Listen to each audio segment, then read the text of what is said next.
The rain started somewhere around Joint Base Lewis McChord and didn't let up. I'd been driving north out of Tacoma for maybe 20 minutes, watching the wipers drag water across the windshield in those streaks that never quite clear. My tools rattled in the back every time I changed lanes. Picks, tension wrenches, the plug spinner I'd bought used off a guy in Olympia. All of it loose in the nylon bag because I'd left in a hurry and hadn't bothered to secure anything. The gas light had been on since Fife. I kept meaning to pull off, find a Shell or a 76, top up the tank. But every exit I passed felt like it would cost me another 10 minutes I didn't have, and I was already cutting it close. So I stayed in the right lane and told myself the van had another 30 miles in it easy. Probably 40 if I didn't gun it. My eyes kept jumping to the clock on the dash. 11:03, 11:07, 11:12. I wasn't going to make it by 11:30. That was pretty much guaranteed at this point. Mom had said 11, which meant she'd expected me at 10:45, which meant showing up any later than 11:15 was going to start the night off wrong. That's how it worked with her. You were early or you were making a statement. I figured I'd text her when I got closer, let her know I hit traffic or something. The thing is, I didn't hit traffic yet. Not real traffic. Just the usual southbound crawl on the other side of the median, headlights smearing past in the rain. Northbound was clear enough. I could have made decent time if I'd left earlier, if I hadn't spent 40 minutes sitting in my apartment telling myself I didn't have to go at all. But I did have to go. That was the problem. I tried not to think about why. The tools clattered again when I merged left to pass a semi-hauling container freight. The sound used to bother me. Now it was just part of the drive. I'd been running locksmith calls for 6 years, ever since I finished the apprenticeship and bought the van off a guy who'd retired to Spokane. White Chevy Express with a dent in the passenger door and 140,000 miles on it. I'd repainted the side panel myself, put my number on it in vinyl stick-on letters. Didn't bother with a company name. Just locksmith and the 10 digits. Most of my work was car lockouts and apartment deadbolts, sometimes a filing cabinet at an office park or a panic bar that wouldn't latch. I didn't do safes much. Didn't have the patience for dial manipulation, and the electronic ones were all app-connected now anyway. Half the time, people just reset them with a YouTube video.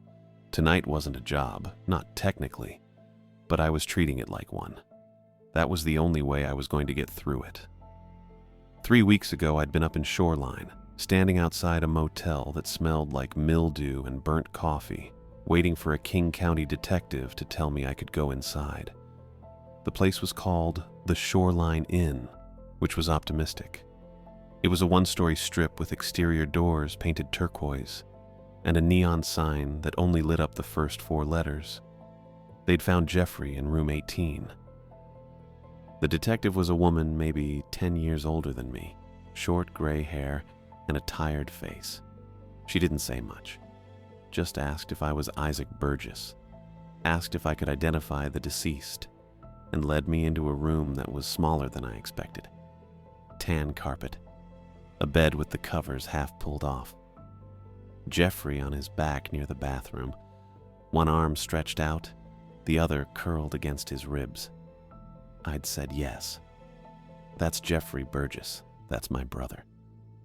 She'd nodded and written something on a clipboard and told me someone would be in touch about next steps. I'd left and sat in my van in the parking lot for maybe 30 minutes before I started the engine. The funeral had been closed casket. Mom's call.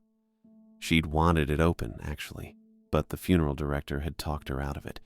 Too much time between when they found him and when they released the body, he'd said. Better to remember him another way. I didn't argue. I'd already seen him. The rain got heavier somewhere past Federal Way.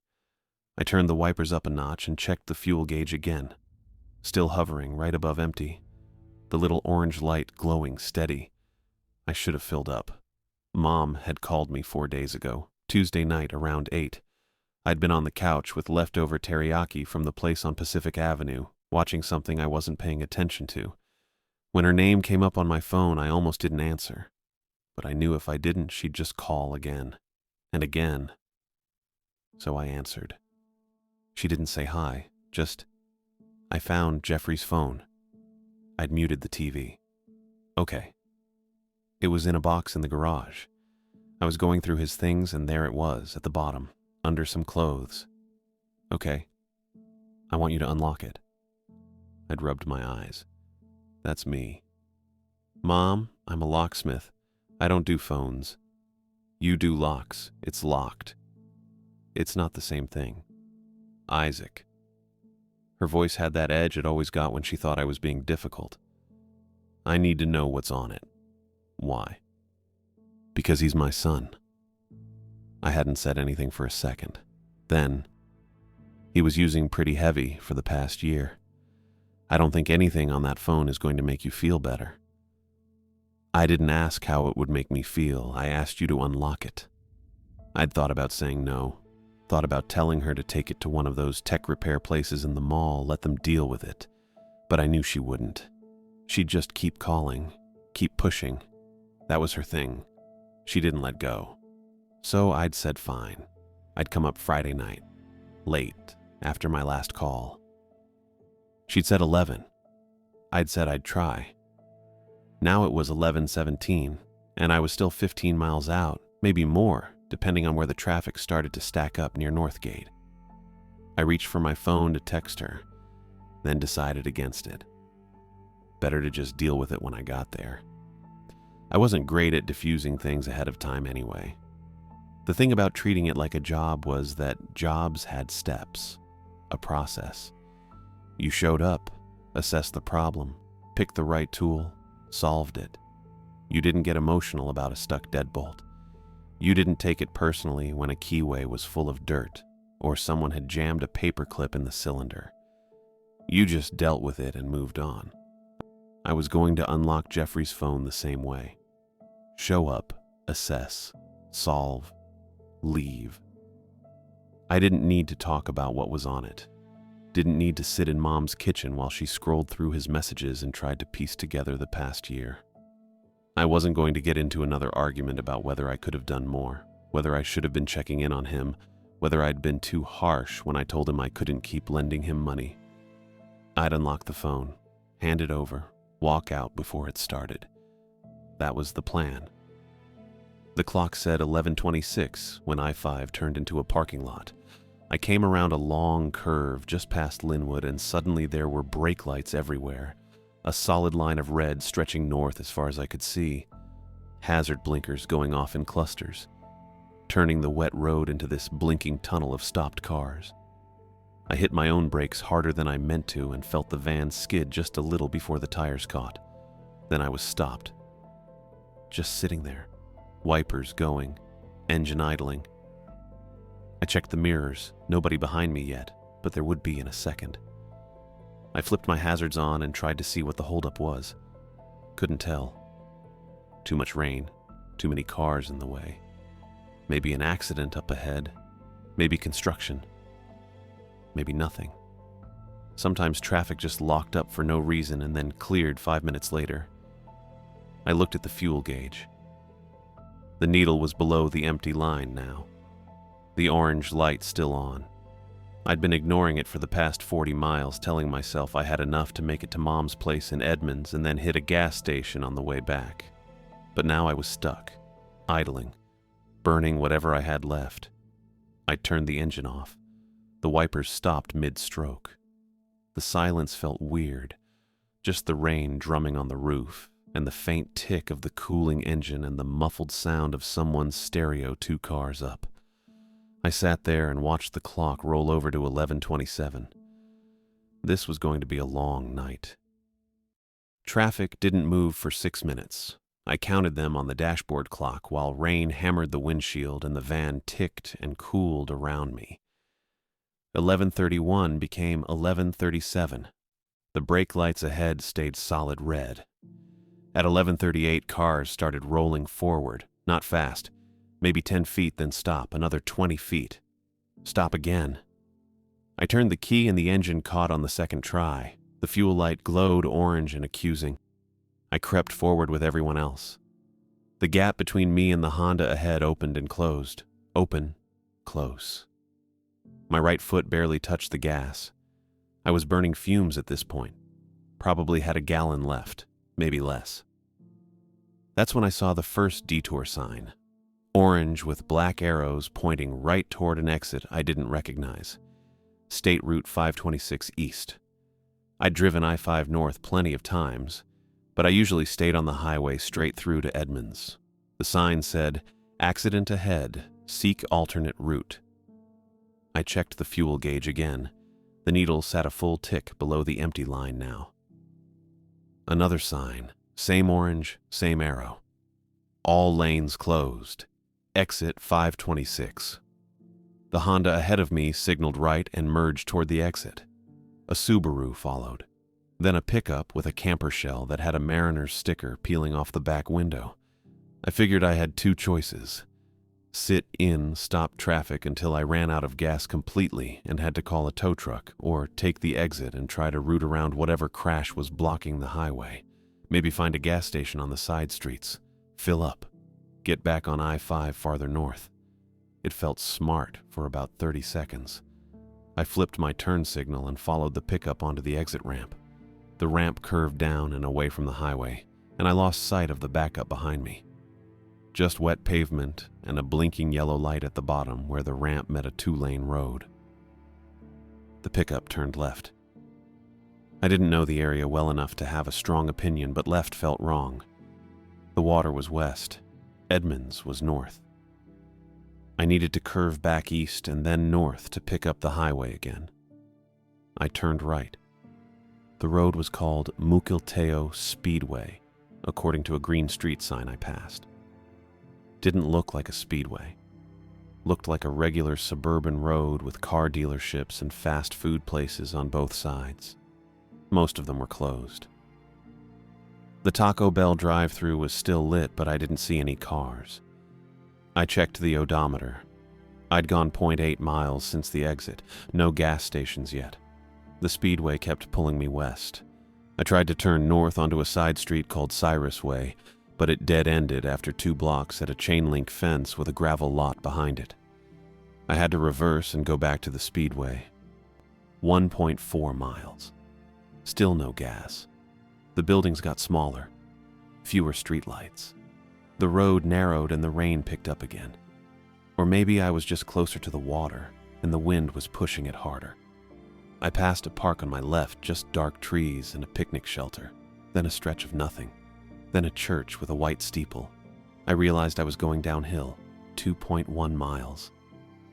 The road curved left and suddenly I could see water ahead, black and flat under the rain. Puget Sound, probably.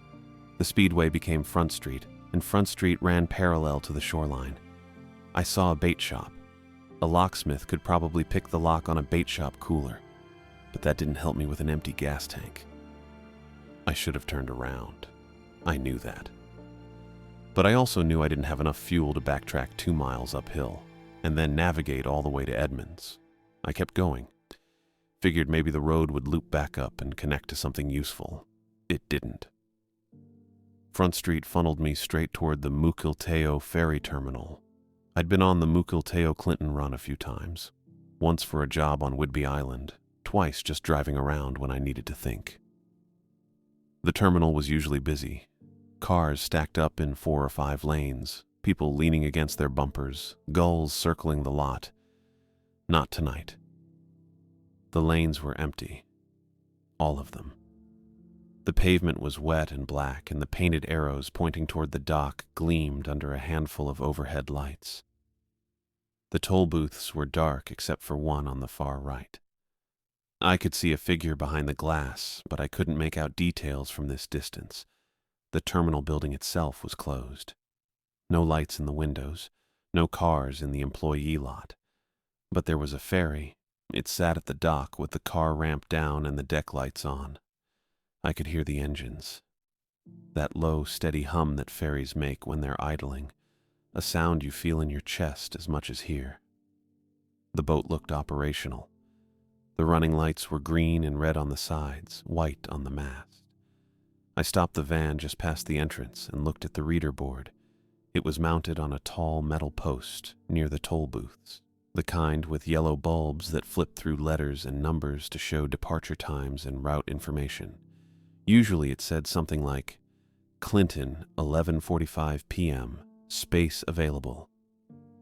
This one didn't say that. The bulbs were flickering.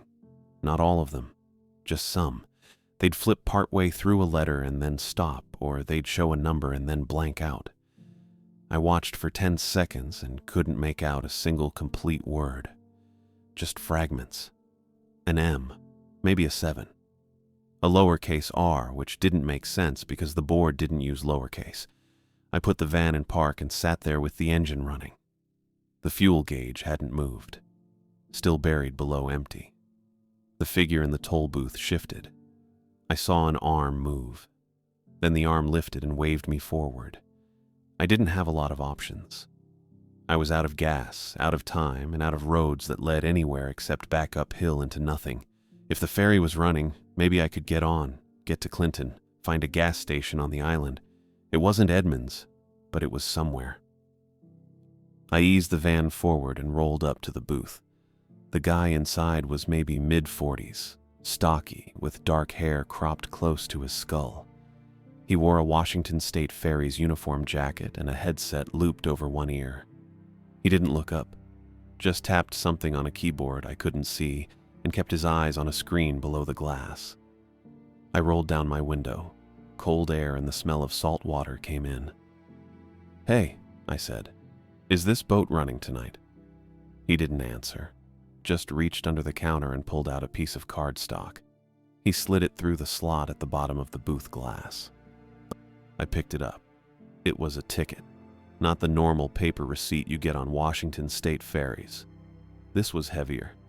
Cream-colored cardstock, about the size of an index card.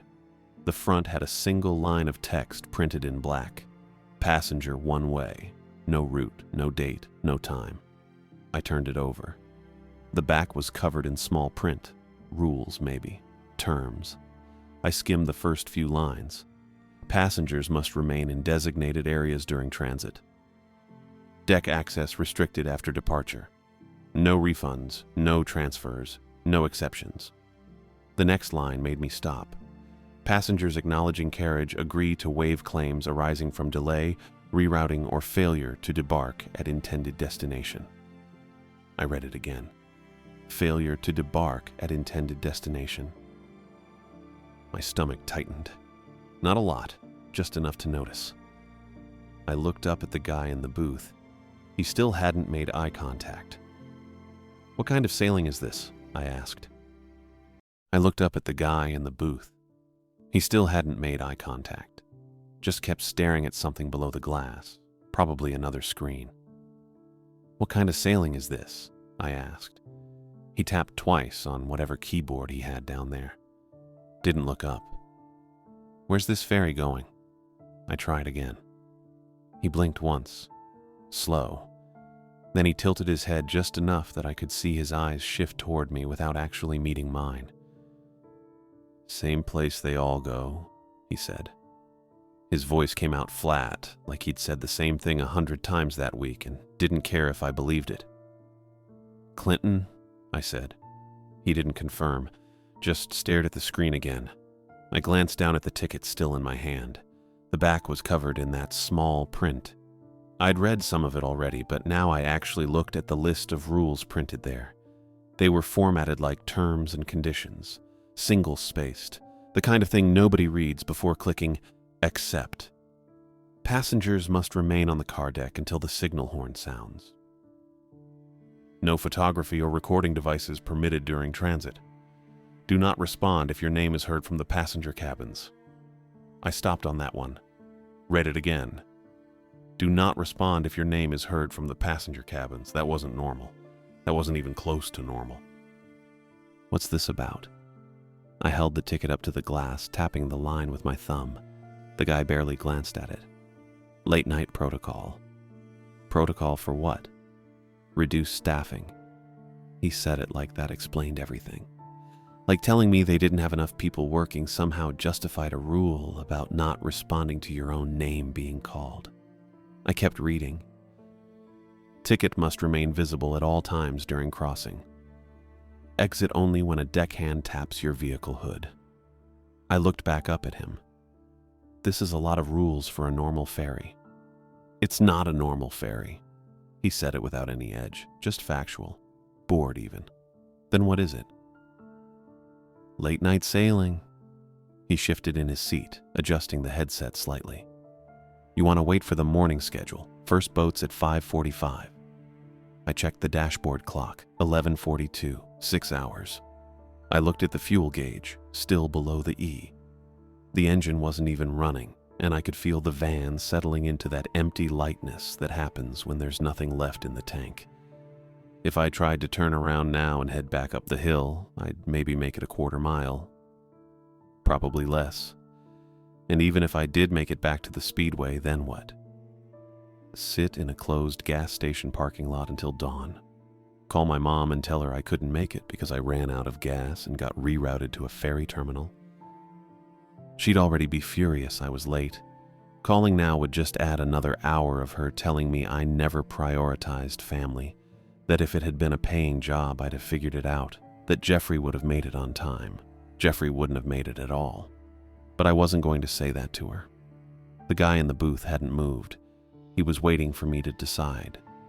Not patiently. Just waiting because that was his job and he didn't care either way. The boat's running now, I said. Yeah. And it's going to Clinton. He didn't answer that one. Just tapped his screen twice more. The gate in front of my van started to lift. Slow. The yellow and black striped arm rose in segments, jerking slightly at each interval like the hydraulics needed maintenance. I looked at the ticket again, at the rules printed there in that tiny font, at the part about waiving claims for failure to debark at intended destination. This was stupid. I knew it was stupid. But sitting in gridlock on the freeway with an empty tank in the rain felt worse. At least this was movement. At least the ferry was running, and Clinton was north. And from there I could figure out a route back to Edmonds. Maybe even get gas on the island and make it to my mom's by 1 or 2 in the morning. Late. But not 6 hours late. I put the van in drive. The guy in the booth didn't say anything, didn't wave me through or tell me to have a safe trip. Just went back to staring at his screen. I rolled forward under the gate. The road sloped down slightly toward the dock, and I could see the ferry more clearly now. It was smaller than the big Edmonds-Kingston boats, older too. The paint on the hull looked faded even under the deck lights, and the car ramp had rust streaks running down the sides. The engines made a low hum that I could feel through the steering wheel once I got close enough. I drove onto the ramp. The metal grating clanged under the tires, loud and uneven. The whole ramp flexed slightly with the weight of the van, and I felt that dip in my stomach that always happens when you're driving onto something that's floating. The car deck opened up ahead. It smelled like salt and exhaust and wet metal. The same smell every ferry has, but stronger here. More concentrated. The overhead lights were fluorescent and uneven, some of them flickering in a rhythm that didn't quite sync up.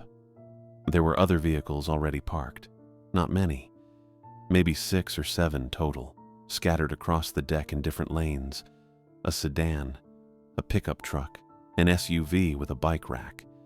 They weren't lined up neatly like on a normal sailing, just spread out, random. A deckhand stepped into view on my left. She was wearing reflective gear and gloves, a knit cap pulled low against the rain. She had a flashlight in one hand, but wasn't using it, just holding it against her leg. She pointed toward a lane in the middle of the deck with 2 fingers, then stepped back without waiting to see if I followed. I turned into the lane, pulled forward until I was lined up roughly with the other cars, then killed the engine. The silence hit first. No more engine noise, no more wipers, just the low hum of the ferry engines below and the rain drumming on the metal roof above the deck. I sat there for a second, hands still on the wheel. Then I pulled out my phone. No service. I'd expected that. Ferries always had bad signal in the terminal, especially down on the car deck with all the metal around. But I checked anyway. Held the phone up near the windshield, watched the bars. Nothing. Just a little circle spinning like it was searching. I tried again. Same result. I put the phone on the passenger seat and looked down at the ticket still in my hand. Ticket must remain visible at all times during crossing. I set it on the dashboard, right in the center where anyone walking by could see it through the windshield. The cream-colored cardstock stood out against the black plastic. It looked official, old-fashioned, but official. Like it mattered. Like it was the only thing keeping me in the right category. I didn't know what the wrong category was, didn't want to find out. 2 spaces over, a truck door opened. I looked up. A guy climbed out of a pickup, mid-20s maybe, wearing a Seahawks hoodie with the hood up. He was tall, broad shoulders, and he moved like he was annoyed before he even got both feet on the deck. He had his phone out, held it up high, turned in a slow circle. "You've got to be kidding me," he said. Not to me, just to the air. Loud enough that I heard it through the closed windows of the van. He walked a few steps toward the railing, still holding his phone up. Stopped. Checked the screen. Shook his head. "No signal," he said, louder this time. He was looking around now, like he was trying to find someone to complain to. This is insane. What kind of ferry doesn't have signal? Every ferry, I thought, but I didn't say it. He walked back toward his truck, still holding the phone up at different angles. Tried the other side of the deck. Same result, probably. He stopped near the stairs that led up to the passenger cabin and tried again. Then he turned and looked right at my van. I looked away. Kept my eyes forward, hands on the wheel even though the engine was off. I heard his footsteps, boots on wet metal. He knocked on my window. I waited a second, then rolled it down, just a few inches. "Hey man, you getting anything?" He held up his phone. "No," I said. "Yeah, me neither." He leaned in slightly, like he wanted to see my phone on the seat. "You think it's just the terminal or the whole boat?" "Probably the whole boat." "That's messed up." He straightened, looked back at the stairs. "I was supposed to text my girlfriend like 20 minutes ago. She's gonna think I bailed." I didn't respond to that. He stood there another second, waiting for me to say something else. When I didn't, he shrugged. "Whatever. Guess I'll try upstairs." He walked toward the stairs. I almost said something. Almost told him the ticket said to stay on the car deck, but I didn't. It wasn't my job to read his ticket for him, and I didn't feel like explaining why I was taking the rules on a weird late-night ferry seriously. He disappeared up the stairs. I rolled the window back up and sat there, looking at the ticket on my dashboard. Passengers must remain on the car deck until the signal horn sounds. The guy hadn't even glanced at his ticket. Probably shoved it in his pocket or left it on his passenger seat. That's what most people did. I kept mine where it could be seen. The guy in the Seahawks hoodie didn't go up the stairs right away. He stopped at the base of them and raised his phone again, holding it out in front of him at arm's length. I could see the screen glowing in the dark. He swept it slowly across the car deck, filming the empty spaces and the vehicles parked at weird angles, and probably my van too, like he wanted proof of how off this whole thing was. I remembered the rule on the back of the ticket: no photography or recording devices during transit. I sat there waiting for someone to stop him. The deckhand who directed me to park was still somewhere on the deck. I'd seen her walk toward the bow after I pulled in.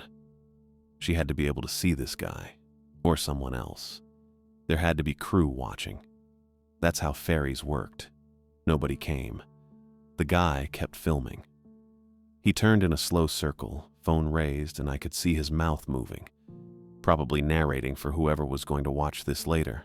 Maybe his girlfriend. Maybe just his feed. People recorded everything now. I'd had customers film me picking locks because they didn't trust I wouldn't damage their doors, or because they wanted to post it somewhere with a caption about being locked out at 2 a.m. I looked at my ticket on the dashboard. The rule was right there. No recording devices. It didn't say please don't or we'd prefer. It just said no. The guy lowered his phone and looked at the screen. He tapped it a couple times. Then his whole posture changed. It wasn't gradual. It was immediate. 1 second he was standing loose and casual, annoyed but not worried. The next second he went rigid. His shoulders pulled back. His head tilted slightly to the left. His arm with the phone dropped to his side but stayed stiff, not relaxed. His phone screen had gone black. I could see that from here. No glow. He stood completely still for maybe 3 seconds. Then he turned toward the stairwell. Not a normal turn. Stiff, mechanical, like something had grabbed his attention and yanked it in that direction and he didn't have a choice about following. He walked toward the stairs. The walk was wrong, unsteady. His feet moved, but his upper body stayed too rigid. I thought about asking if he was okay. I had my hand on the door handle, but I didn't open it. He reached the stairwell and pulled the door open. It was a heavy metal door with a small rectangular window. He stepped through without looking back. The door swung shut behind him with a solid clunk that I heard even through my closed windows. The car deck felt too quiet after that. The Ferry engines were still running. I could hear the low, steady hum and feel the faint vibration through the van's frame. Rain was still hitting the metal roof overhead in irregular taps, but it felt too quiet anyway. Wrong kind of quiet. I looked at the other vehicles. The sedan, the pickup the Seahawks guy had come from, the SUV with the bike rack. I couldn't see anyone in them. Windows too dark or fogged. Maybe they were all still inside. Maybe they'd gotten out and I hadn't noticed. Maybe they'd gone upstairs too. I gripped my ticket tighter. The cardstock bent slightly under my thumb. I smoothed it out and set it back on the dashboard center where it would be visible through the windshield. Visible to anyone checking. I needed it visible. It felt like a key that had to stay in a lock. That was the thought I had. Specific. If I took it away or put it in my pocket or let it slide onto the floor, the lock would disengage. I didn't know what that meant. What would happen? But I knew I needed to keep it exactly where it was. The first horn sounded, low and heavy. It came from somewhere above and forward, probably the pilot house. It wasn't the short blast ferries usually gave when leaving the dock. It was longer. 5 seconds at least. Deep enough that I felt it in my chest. The ferry eased away from the dock. I felt the movement, not a lurch or anything sudden. Just a slow pulling sensation as the engines engaged and the boat started backing out. I couldn't see the dock from where I was parked, but I knew we were moving. The angle of the lights shifted slightly through the windshield. For a few minutes, it almost felt normal. The engines settled into a steady rhythm.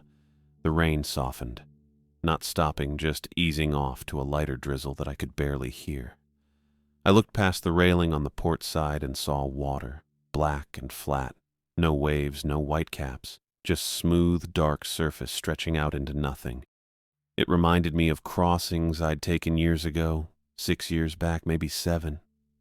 I used to do service calls on Whidbey Island when I first started locksmithing, residential stuff mostly. People locked out of summer cabins or needing deadbolts replaced on rental properties. I'd take the Clinton ferry over and spend the day driving up and down the island, hitting 3 or 4 calls before catching the last boat back. The crossings were quiet in the off-season. Not empty like this, but quiet. I'd stay in the van and eat whatever I'd packed and watch the water slide past. This felt like that for maybe 3 minutes. The rain kept softening. The engines hummed. The water stayed flat. I started thinking maybe this was fine. Just a late-night sailing with weird rules and bad signage and a creepy ticket.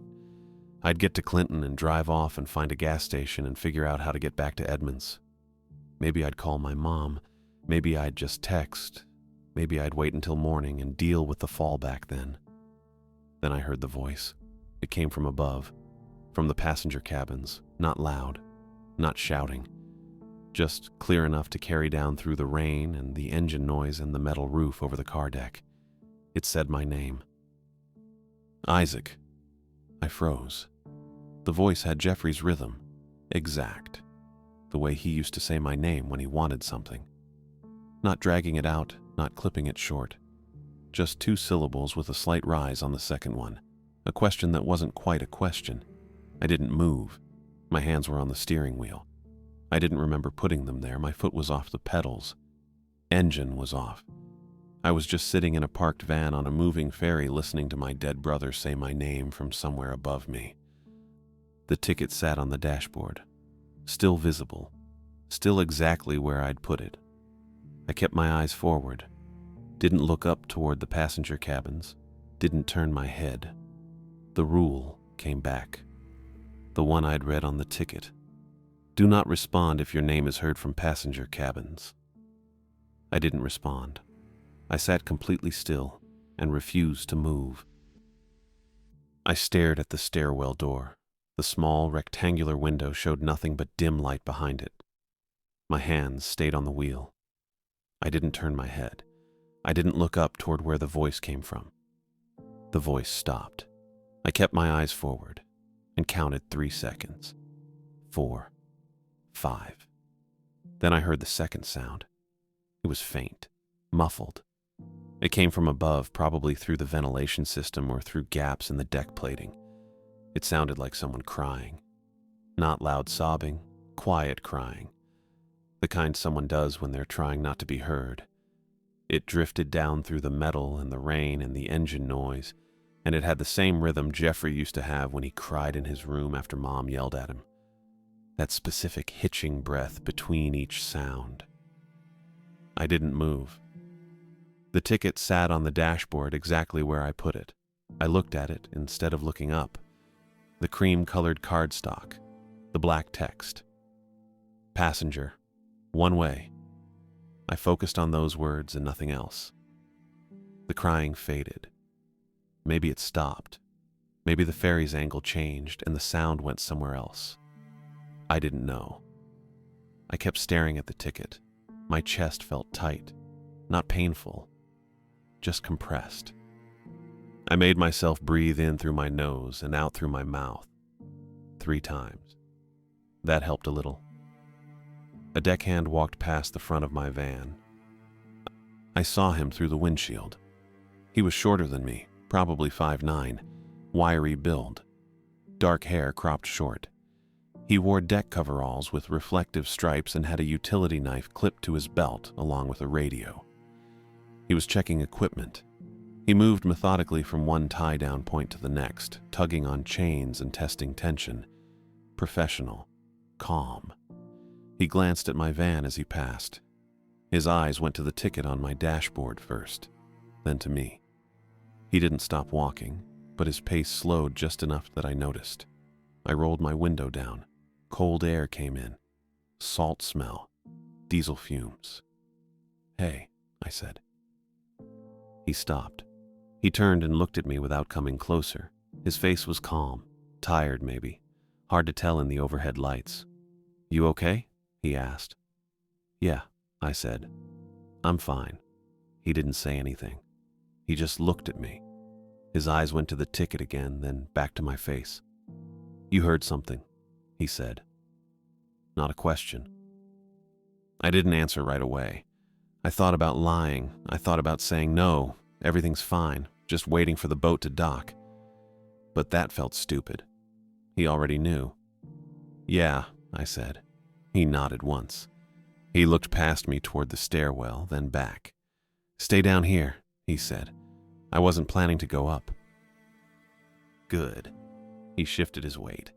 He looked like he wanted to keep moving, but hadn't finished what he came over to say.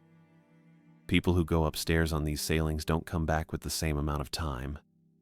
I stared at him. "What does that mean?" I asked. He didn't answer. He looked at the deck plating near my front tire. His jaw moved slightly like he was chewing the inside of his cheek. "What do you mean? The same amount of time?" I asked again. "Just what I said." "That doesn't explain anything." "I know." His voice was quiet, almost kind. He met my eyes again. I'm not supposed to say more than that. Who says you're not supposed to?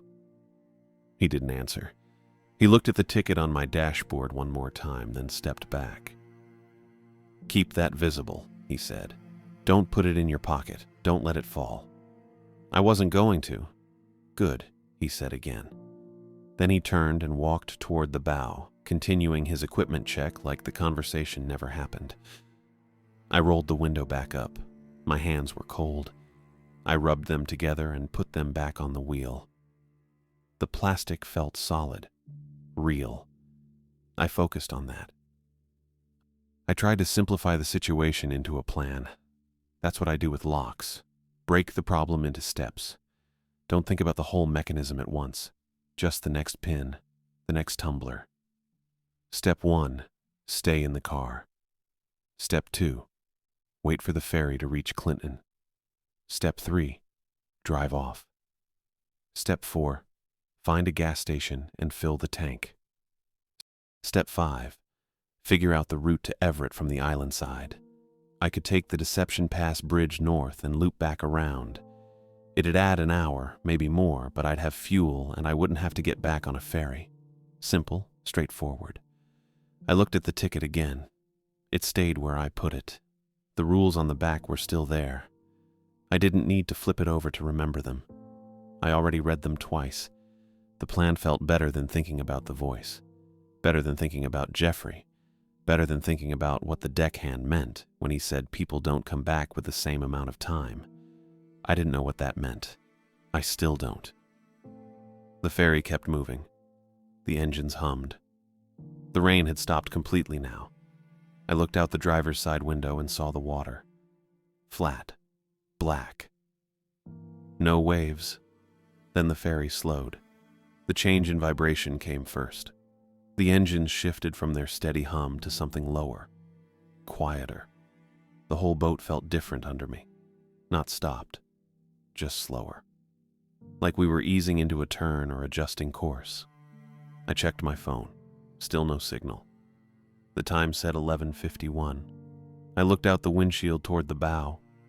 I couldn't see the pilot house from where I was parked, but I could see the railing and the darkness beyond it. No lights. I leaned forward and looked harder. The Sound always has lights.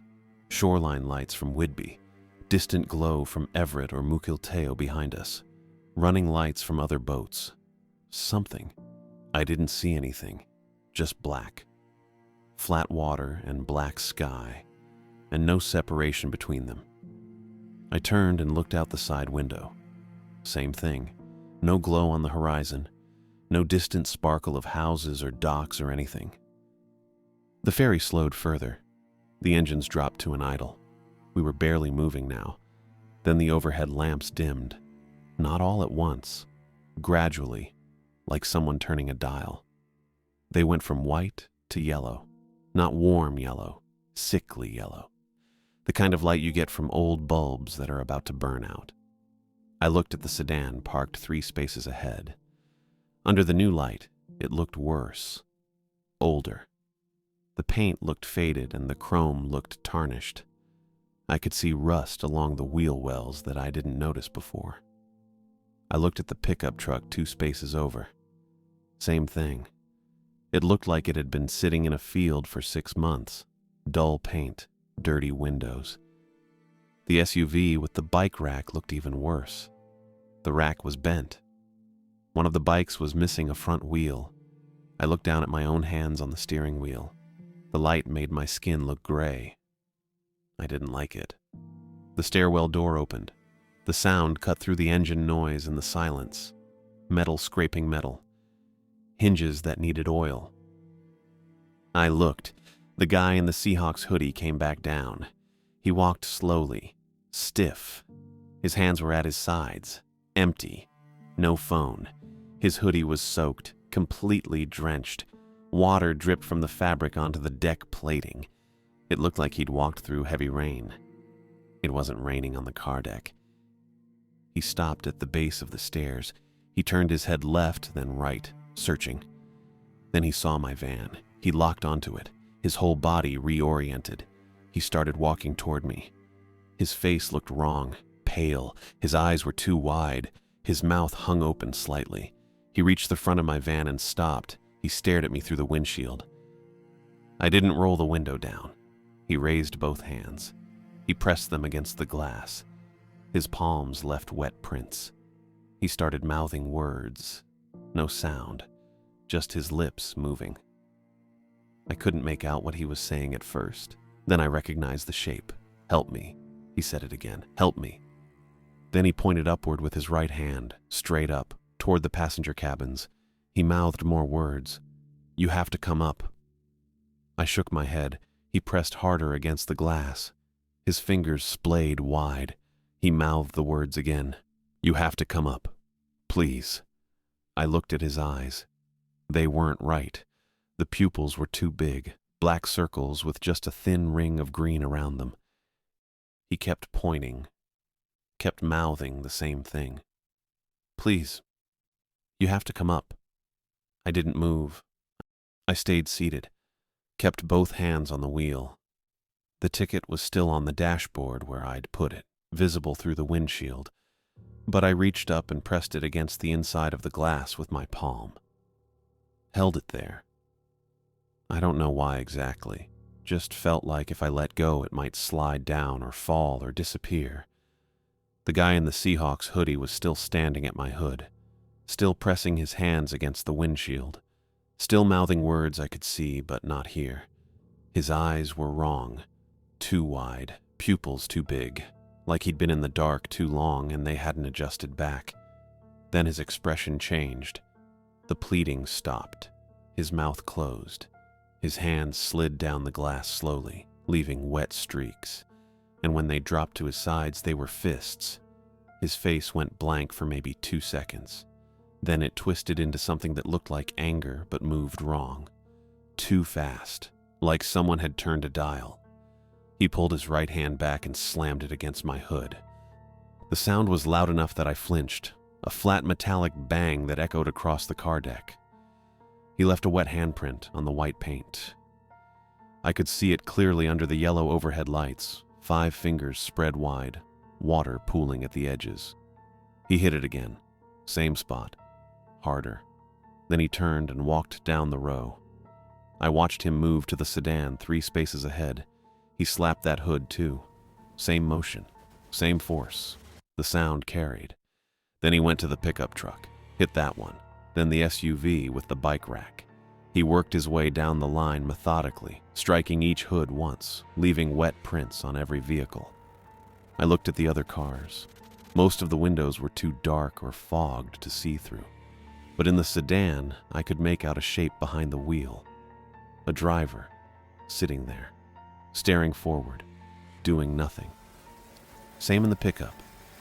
The guy in the Seahawks hoodie kept going. He reached the last vehicle I could see, a small hatchback near the bow, and hit that hood too. Then he stopped, stood there, turned in a slow circle like he was looking for something. I pressed the ticket harder against the glass. The second horn sounded. It came from above and forward, same as the first one, but this time it didn't stop. It just kept going. A low, sustained blast that made my teeth hurt and my jaw clench and my chest vibrate. I counted 5 seconds, then 10, then 15. It kept going. And over it I heard another voice. This one was higher, sharper.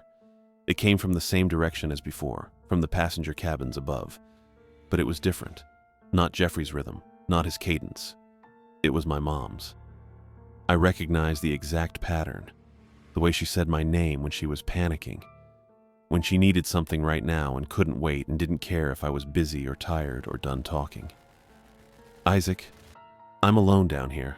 I don't know what to do. I need you to unlock this phone. I need you right now, Isaac. Please, I can't do this by myself." The words ran together. No pauses. Just one continuous spiral of need and panic and demand. My hand moved to the door handle. I didn't think about it. My fingers just went there, wrapped around the cold metal, started to pull. Then I caught it, the mismatch. The voice said, Zeke, please, I need you right now. Zeke. That's what Jeffrey called me. Not Isaac. Zeke. He'd been doing it since he was 6 and couldn't pronounce my full name right. It stuck. He used it his whole life. My mom hated it. She corrected him every single time. Told him my name was Isaac, not Zeke, and he needed to use my real name. She never called me Zeke, not once, not even as a joke. But the voice above was using it. I let go of the door handle. My hand dropped back to my lap. I stared at the ticket pressed against the windshield, the cream-colored cardstock, the black text, bait. That's what it was. Something that knew what Jeffrey sounded like, what my mom sounded like, what I wanted to hear or feared hearing or couldn't ignore. It was using both. The horn finally stopped. The silence after was worse than the sound. I looked down at the ticket in my hand. I'd been holding it against the glass for maybe 2 minutes straight, and my palm was starting to sweat. The cardstock felt damp. I pulled it back, lowered it, looked at the front. I'd read it before. When the guy in the booth handed it to me, it said, "Passenger, one way, no route, no date, no time." Except that's not what it said now. Now it said hold. Just that one word in the same black sans serif font. Hold. And below it, a number. 3. I looked at the painted lines on the deck, the lane I'd parked in. I counted from the starboard side. 1, 2, 3. Lane 3. The ticket had my lane number on it. I heard footsteps, boots on metal grating, slow and even. I looked up. The deckhand was walking toward me. Not the shorter guy with the cropped hair who'd warned me earlier. This was the woman who'd directed me to park when I first drove on. She was still wearing the reflective gear, gloves, knit cap, still holding the unlit flashlight. She stopped at my hood, raised one hand, tapped the metal twice with her knuckles. That was the signal, the rule printed on the back of the ticket. Exit only when deckhand taps vehicle hood. But we weren't at the dock. I looked past her. The water was still black, flat. No shoreline visible, no lights anywhere. She leaned down slightly, made eye contact through the windshield. I rolled the window down, just a few inches. "Hold is your destination," she said. Her voice was calm, even, like she was reciting instructions she'd given 100 times. "What?" I said. "You need to turn the car off fully and wait. We're not at the dock." "Hold is your destination," she repeated. "Turn the car off. Stay in your vehicle. Someone will come for you." She tapped the hood again, once, lightly. It felt like a mark, like she'd just tagged me for something. I looked at the ticket in my hand. Hold. Lane 3. My chest went tight. "No," I said. She didn't respond, just straightened up, stepped back, stood there waiting. I looked at the ticket again, the cream cardstock, the black text. Hold. I tore it in half. The sound was small, just a quick rip. The cardstock was thick enough that it took effort. I tore it again, quarters now. Then I shoved the pieces into my mouth. They tasted like nothing, dry paper, slightly waxy. I chewed twice, felt the cardstock break down into pulp, and swallowed. It stuck in my throat. I swallowed again, harder, felt it go down. The ferry jolted, not a smooth shift. A hard, sudden lurch like something had grabbed the hull and yanked it sideways. I heard metal groan, felt the deck tilt left, then snap back level. The lights changed. The yellow overhead lamps flared white, bright and clean, normal. I looked past the railing. Shoreline lights, dozens of them, small and distant but visible. A line of them running north to south. Whidbey Island. The rain started again. Normal rain. Steady tapping on the roof. Not the weird silence from before. I looked at the deckhand. She blinked. Once. Twice. Like she'd just woken up.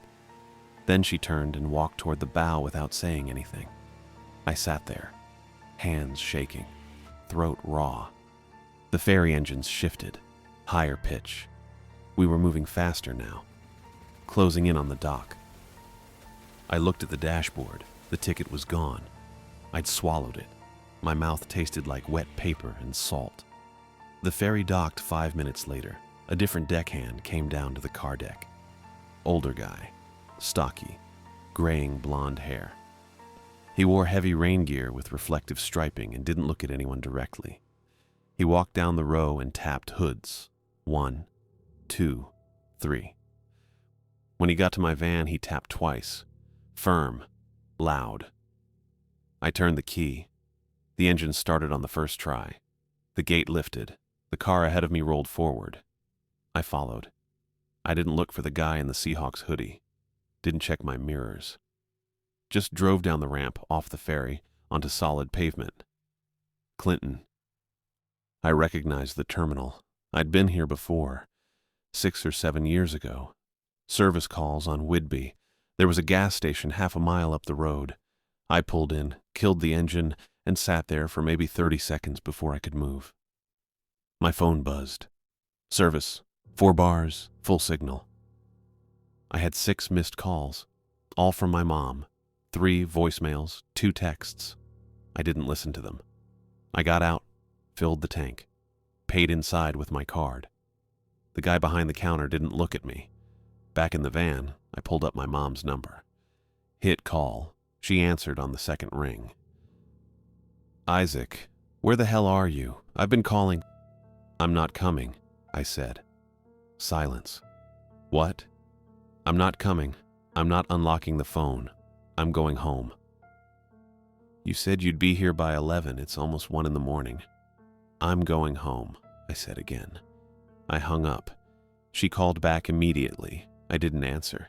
I put the phone on the passenger seat, pulled out of the gas station, and started driving south. I made it maybe 40 minutes before I had to pull over. Somewhere past Deception Pass, a turnout overlooking the water. I parked, opened the door, leaned out, and vomited. Wet paper came up. Thick clumps of it mixed with stomach acid. I could see fragments of cream cardstock in the mess on the pavement. I vomited again, then sat there spitting and breathing hard. When I was done, I closed the door, tilted the seat back, locked the doors. I kept my keys in my hand, held them tight. I didn't sleep much. Maybe an hour, maybe less. In the morning, I drove the rest of the way back to Tacoma. I got home around 8, parked in my driveway, went inside, made coffee. Then I pulled up my laptop and searched Washington State Ferry's schedules. Mukilteo to Clinton, last night's date. The last listed sailing departed at 10:30 p.m. I'd reached the terminal at 11:40. I sat there staring at the screen for maybe 5 minutes. Then I closed the laptop. I didn't tell anyone. What would I say?